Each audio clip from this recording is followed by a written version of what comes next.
आ जाओ, एक छोटा सा टॉपिक है ना, उसे अपन लोग समझ लेते हैं। वहां से क्वेश्चन 1 नंबर का आता है, ठीक है ना। टॉपिक क्या है? वेग स्थिरांक की इकाई। क्या? वेग स्थिरांक की इकाई। लिखो हेडिंग। भाई साहब इसको जरूर ध्यान रखना है। वेग स्थिरांक की इकाई, unit of rate constant, unit of rate constant.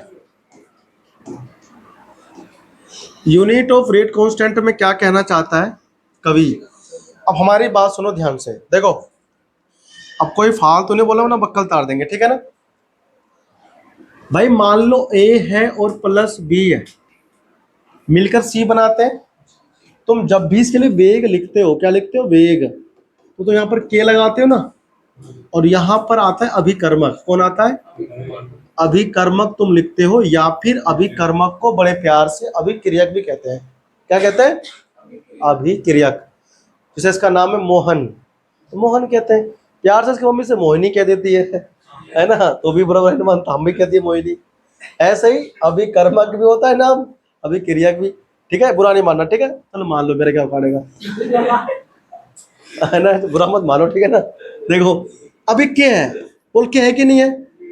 अब ये अभिकर्मक है, तो ये ब्रैकेट क्या दिखाता है? सांद्रता। भाई साहब सांद्रता की इकाई क्या होती है पता है तुमको? सांद्रता मतलब मोलरता की इकाई। तुमको लिखाई नहीं थे हम? ये बता, ए तू बता, चल पीछे वाला बता। मोलरता की इकाई क्या होती है?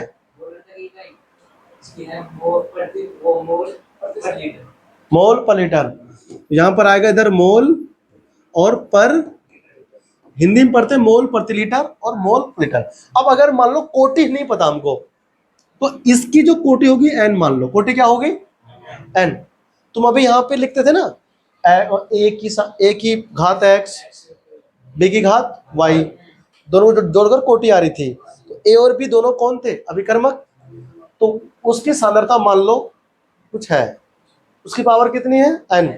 एन अभिक्रिया की कोटि है। एन क्या है? अभिक्रिया की कोटि। कितनी नहीं पता हमको, कितनी हमको है नहीं पता, 1 2 0 कुछ भी हो सकता है। अभिक्रिया की कोटि, अभिक्रिया की कोटि है कि नहीं। अच्छा अब देखो ध्यान से, तो भाई अब देखो वेग की जो इकाई होती है वो होती है एम पर सेकेंड।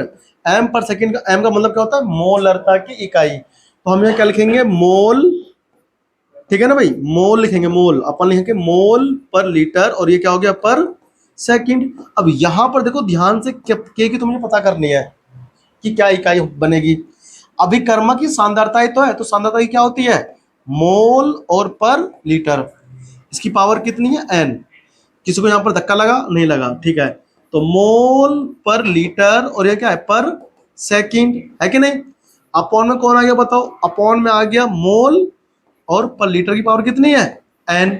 यहां पर क्या बचा? के। समझ में आया ना? छाप लिया इसको, चलो मैं छापू, बाद में छापना, ठीक है। थम जाओ। देखो अब यहां पर देखो मोल पर लीटर है ना, इसकी पावर कितनी है? मोल पर लीटर की पावर यहां पर 1 है, और यहां पर कितनी है? एन है। ऊपर ले जाओ, तो मोल पर लीटर की पावर 1 पहले से ही है। मोल पर लीटर की पावर कितना आ गया इधर? -n, है कि नहीं भाई। ऊपर बढ़ा दिया ना इसको, और यहां पर सेकंड देखो ऐसे ही रह गया। ये कौन सा वाला? मैं यार सिस्टम हमारा गड़बड़ चल जाता, ठीक है।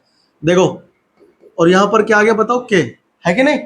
अब सुनो, देखो इसकी पावर 1 है, इसकी पावर कितना? -n है। सेम सेम है ना ये टर्म, पावर ऐड हो जाएगा। तो मोल पर लीटर की पावर क्या हुआ? 1 -n। कोई दिक्कत तो नहीं किसी को? और यहाँ पर सेकंड बराबर के। तो आपको जो ध्यान रखना है वो ये रखना है, क्या? कि अभिक्रिया वेग, अभिक्रिया वेग स्थिरांक, अभिक्रिया वेग स्थिरांक की इकाई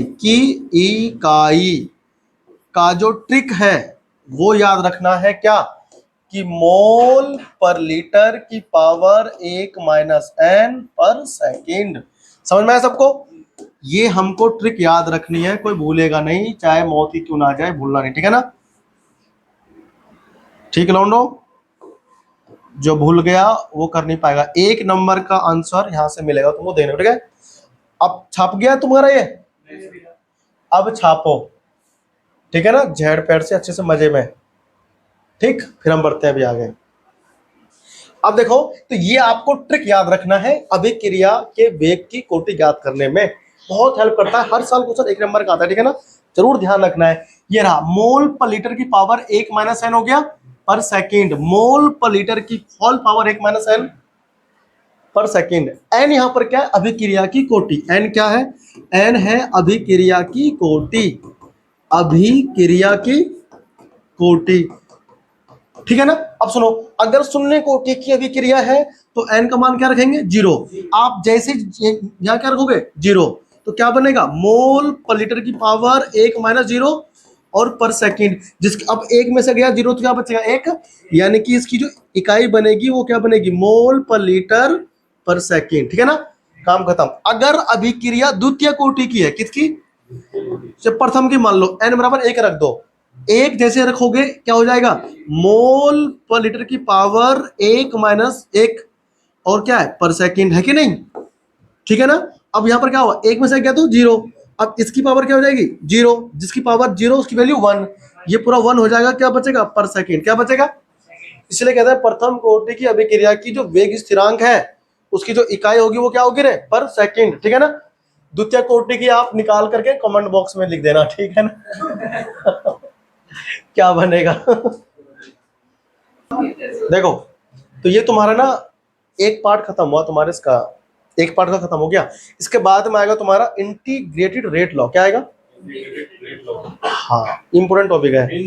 इससे हिंदी में क्या बोलते हैं, समाकलित वेग अभिक्रिया नियम, क्या बोलते हैं, समाकलित। और इस वाले पर दो, समाकलित वेग समीकरण। अगला टॉपिक हमारा आएगा समाकलित वेग समीकरण, इंटीग्रेटेड रेट इक्वेशन, ठीक है भाई, रेट इक्वेशन। और सुनो ध्यान से, इंटीग्रेशन सबने पढ़ लिया होगा, मैथ में नहीं पढ़ा, इंटीग्रेशन पढ़ लिया, मैथ का इंटीग्रेट, देखो इसके नाम में ये इंटीग्रेटेड क्या है, नाम में क्या है इसके, तो इंटीग्रेशन का इस्तेमाल होगा इसमें, ठीक है ना। और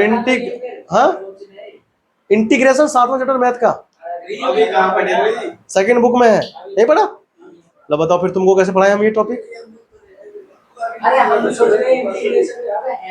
चलो इतना सुनो, इतना हम बेसिक सब पढ़ा देंगे ना कि हमारा केमिस्ट्री में काम हो जाए, केमिस्ट्री में काम।